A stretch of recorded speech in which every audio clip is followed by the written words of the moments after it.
Happy Monday everyone, and welcome back to the channel. And in today's video we'll be taking a look at the upcoming Deck of Fate event for Knave of Hearts and what we can expect as far as point requirements go.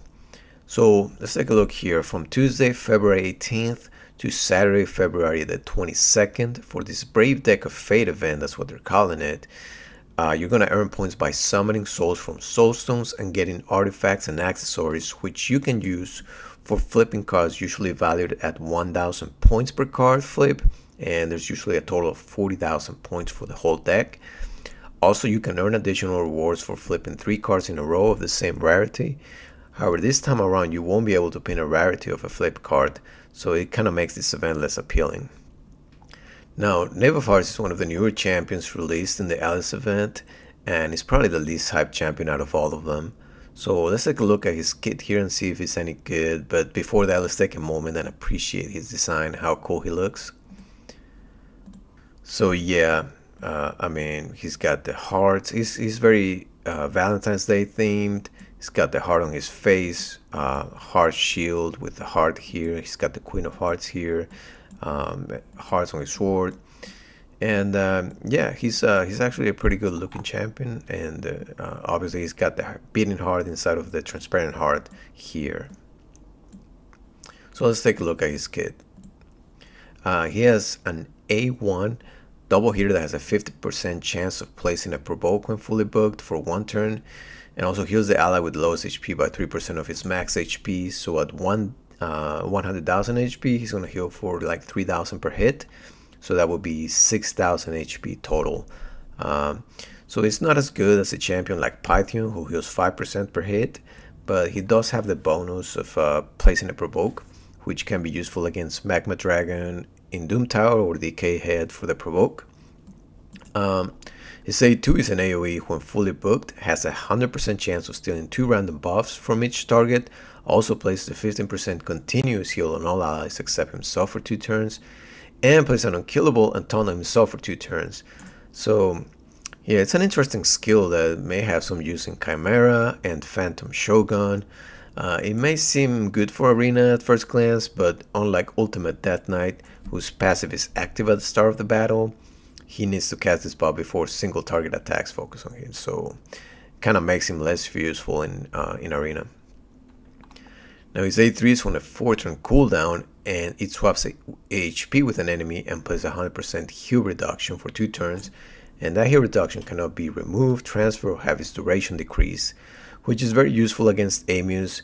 However, heal reduction doesn't have much use outside of this content. Also, he places 60% increased defense on all allies for 2 turns and equalizes their HP, so kind of like a heal. So it's useful for keeping your team alive. So for Amius, he's going to be a very solid champion, I think, for that content. And last thing here, his passive at the start of his turn fully restores his destroyed max HP, and when attacked, he destroys the attacker's max HP by 20% of the damage received up to 50%. So a little interesting there. It may have some uses against bosses like the Scarab King, allowing for some solo strategies. He can probably solo the Scarab King by himself. How fast? I'm not sure about that. So overall, he does seem like a decent champion for early to mid game players that are still struggling in areas like Emus, Scarab King, or Phantom Shogun. I don't see much use for him in Arena besides early game Arena, as it looks like his multipliers are weak. And I don't think he brings enough to the table compared to other support champions like Ultimate Death Knight and Freya, who basically with their passives are keeping your team alive. But yeah, let's take a look at the possible requirements for the Deck of Fate. So based on the previous requirements from previous Deck of Fates, such as Freya's, and I think the last one was Bel's the Reckoner, these are the points distributions that we're looking at. Consider Deck of Fates are always 40,000 points, and this particular one is going to be Summon Souls from Soulstones and Dungeon Divers. I think it's going to be one of the hardest Deck of Fates to complete.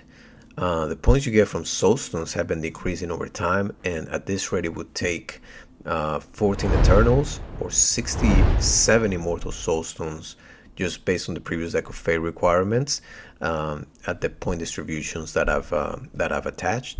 Now This may change, and plarium may be kind and increase the points you get from soul stones, and I really hope they do, because otherwise I'm not very excited about this Deck of Fate event, but I'm not counting on it. Now, as far as dungeon divers, if this point requirement is kept, well, let's say there's an average of, I don't know, 16 points per run, or 32 with super rates at 40 energy for 32 points, you're looking at about 50,000 energy. If you just want to do it with energy, that is too much. That is a lot, huh? Other things to consider: is there going to be a soulstone event or not, a boosted soulstone event? If not, then this is definitely less appealing for most players. And also noting that you cannot pin the same rarity of a card, it just means it's going to be less rewards. So do I think this champion is worth such an investment? No. Okay, heck no. I think that the main players that are going to need this champion are early to mid game players, and they're probably not going to have the resources to get this champion. I don't have the resources to get this champion, and I've been playing for years. Unless they spend money, of course. But you know, if you're going to spend money on a champion, there's better champion you can spend the money on. So unless plarium decides to increase the points earned from dungeon divers and soulstones, I'm giving this Deck of Fate event an easy pass. I'm going to ignore this event, just do my Sand Devil and event tournament, and collect whatever points I can get and call it a day. And do that. I just recommend saving your resources for a shinier day.